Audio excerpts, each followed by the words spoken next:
শিক্ষার্থী বন্ধু, সমীকরণের মাধ্যমে সংখ্যা নির্ণয়ের একটি অঙ্ক নিয়ে আসলাম। অঙ্কটি হলো কত টাকার 5/3 অংশ 90 টাকার 6/5 অংশের সমান। এই যে এখানে দেখেন কত টাকার দেওয়া আছে, এই টাকাটা যেহেতু উল্লেখ করা নাই, আমরা এটা ধরলাম হলো এক্স টাকা।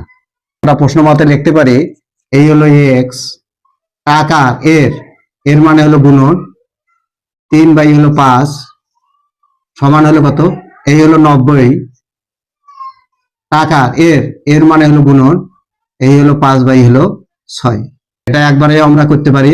অতএব x সমান হলো কত, এই হলো 90 গুণন হলো 5/6। এই 3/5 যেহেতু গুণ আকারে আছে, আমরা সমান চিহ্নের যদি ওই পারে নিয়ে যাই তাহলে কি হবে, ভাগ হবে। এই হলো 3/5। এটা আমরা পাই কি, এই হলো 90 গুণন হলো 5/6 গুণন হলো, গুণন দিলে উল্টিয়ে যাবে, তাহলে 5 হলো উপরে, নিচে আসবে হলো 3। তাহলে হলো 6×15 হলো কত, 90। 3×5 হলো কত, 15। 5×5 25, 5×25 কত, 125।